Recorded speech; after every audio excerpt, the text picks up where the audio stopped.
So in today's lecture, we're going to talk about building a media plan.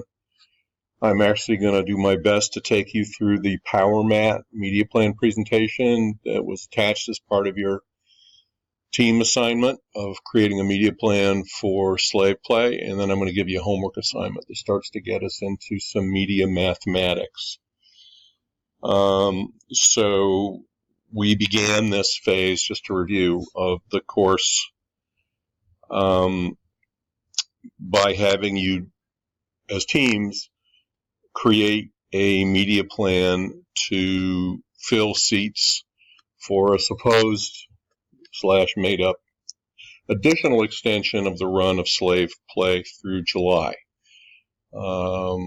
Right now, I believe it's scheduled to run through January. It has just been extended once, but we were kind of pretending it was going to be extended some more.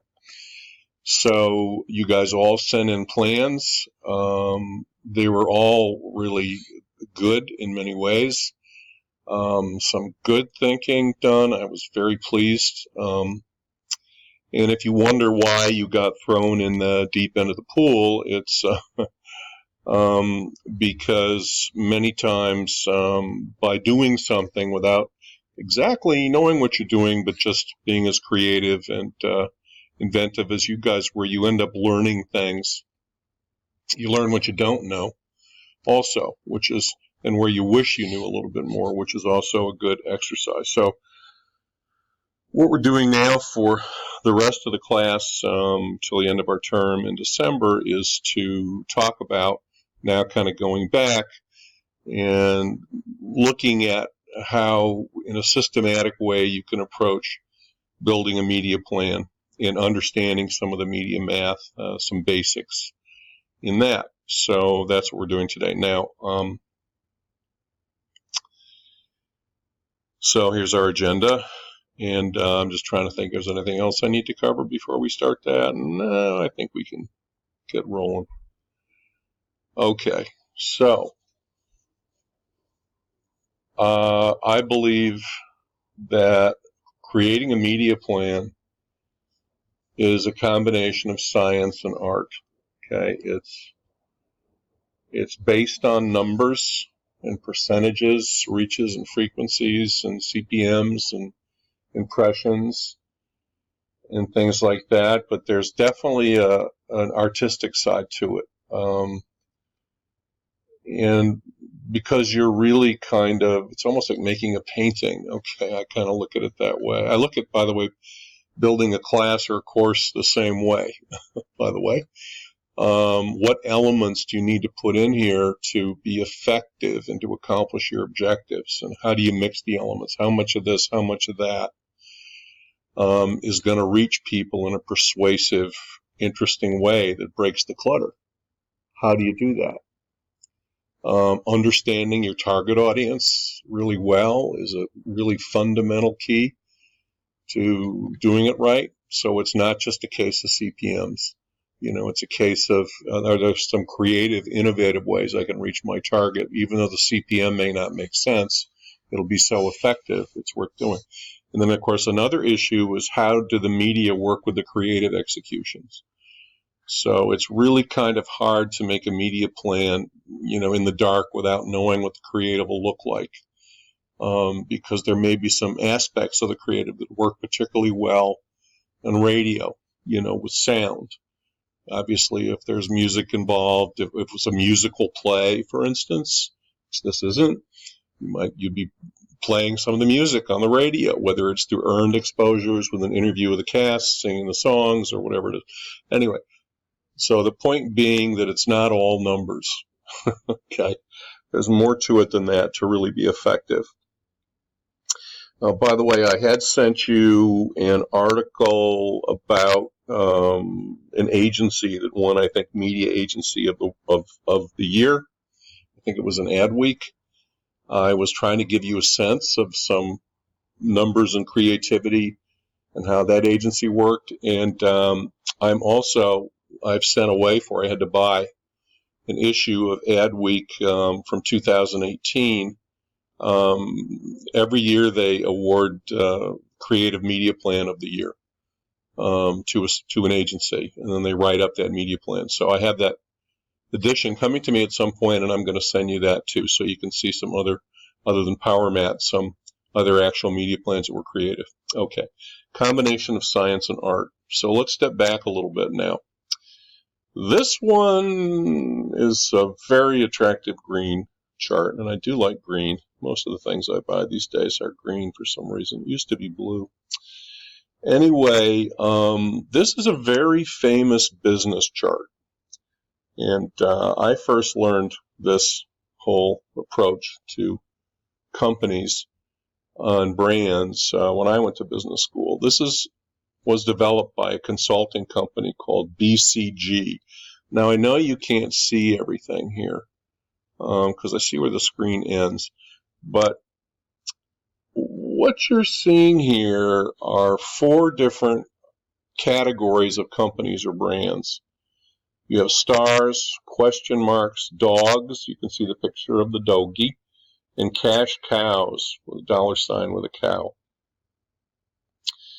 This analysis is something you may want to use someday. It's one of the ways people decide whether or not to invest a lot in a business or in a brand. Okay, so the 2 axes here, the x-axis is market growth rate. How fast is the overall market growing? Okay, and the axis on the top is relative market share. Okay, so if you look at the star, okay, in the upper left-hand quadrant, the star has high market growth rate and high share. Okay, now that's a company that you invest in. You invest in it till the market growth rate slows down and it has high share, and then you make money on it. Now that's what Amazon has been doing since it started. You know, it's never paid a dividend, yet its stock has got a phenomenal multi-$1,000 valuation since it went public.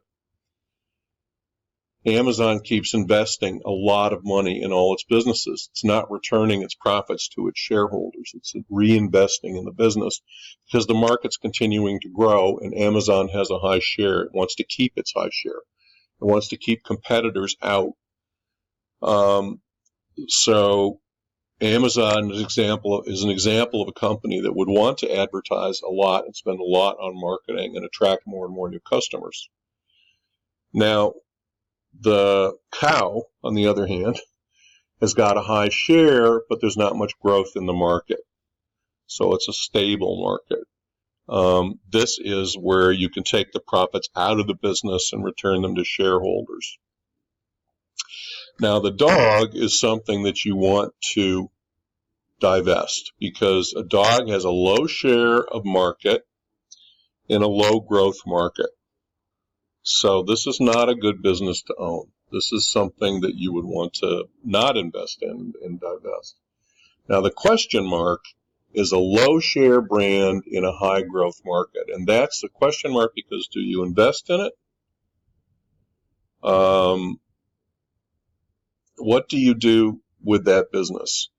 Can you catch Amazon, et cetera, et cetera? Okay, so these are the kinds of questions that companies ask themselves about their brands, and it helps them decide how much to invest in the business with advertising and everything else. And advertising, by the way, is usually pretty much the biggest marketing investment. Now we get to building a marketing plan. I've done a number of marketing plans. It's quite a challenge. You need to really understand what's going on with your business. When I was an account executive working on Procter & Gamble business, which was the first job I had out of business school, the agency account executive, who's the person who runs the advertising account at the agency on a particular brand, and that account executive, by the way, is dealing with the brand manager on the client side. Now, the brand manager is responsible for all product development, packaging, distribution, promotions, R&D on the product, the advertising and the marketing is just part of what the brand manager does.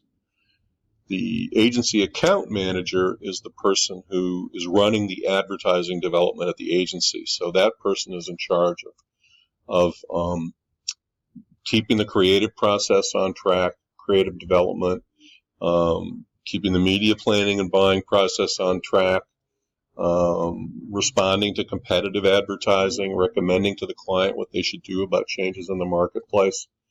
But so you see that the advertising account executive is in charge of really a pretty small part of the pie in terms of the overall marketing plan, because advertising account executive is not doing promotions, they're not doing public relations, they're not doing database marketing, they're in charge of the advertising. And at the agency I worked at the time, which is now called Saatchi & Saatchi, the advertising account executive was actually responsible for building the business plan every year, which had to be presented to top Procter & Gamble management in a very difficult meeting, which terrified account executives because the senior management of Procter & Gamble, this would be like a 2-hour meeting, would ask a lot of questions about the business, and you had to know the answers. You had your fact book, you had your share tables and your volume tables and your store check information and all the ads you ran and their recall scores, the media plan. You had to have all that at your fingertips and act like you knew what was going on in the business. It was kind of terrifying, but very smart of Procter & Gamble to get their agencies to know their business. So I used to write those plans when I was an account executive on Procter & Gamble, which is how I started my career, and I wrote business plans at 1-800-Flowers, where I ran marketing, and at other companies. You start with your business goals, okay? How much revenue do we need this year? What's our growth from the previous year? How do we justify we can achieve that? Have our trends been up or down? Where are we on this BCG chart? I mean, are we a small player with a small share? In which case, where's our growth going to come from? Is it going to come from other competitors? Is it going to come from the growth in the market?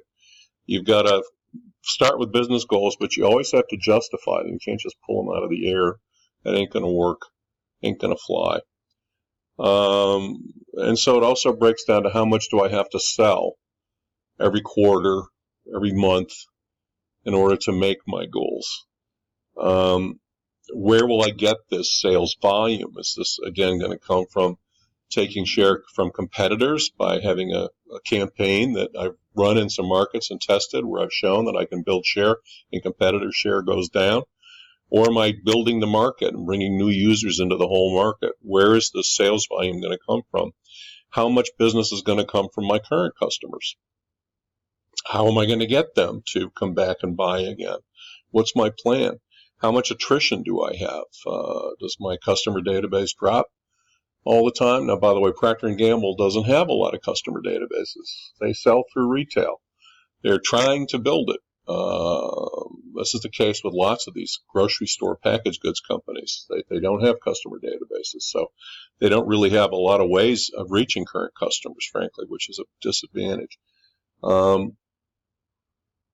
How many new customers do I need? Who are the ideal customers? And in database marketing, we say that's the MVC. It's our most valuable customer. And we can find out the characteristics of those people by looking at purchase patterns in our database. We can find out the demographics and psychographics of the people who buy the most and complain the least. And those are the kind of customers we want to attract when we go after new customers. And then how will I acquire the new customers? And this is where, of course, advertising comes in. Advertising is for acquiring new customers. Unless you're Procter & Gamble, in which case your advertising also has to drive retail traffic. It's a bit of a different situation. Now, also relevant is the purchase funnel. I've shown this in the course. I think at the beginning of the course, I'm a huge believer in this. This is the way we move a customer from not being aware to being loyalty and an advocate. You're going to laugh at this one, guys. Drew this one myself. Yeah. I added experience here. It's something I saw in an Amazon presentation a month or so ago that they did here at FIT. So once you purchase the product, you experience it, you like it or you don't like it, and then you go into loyalty or advocacy. And it still is matched by a cappella, luckily. the purchase funnel. Advertising works up at the top of the purchase funnel.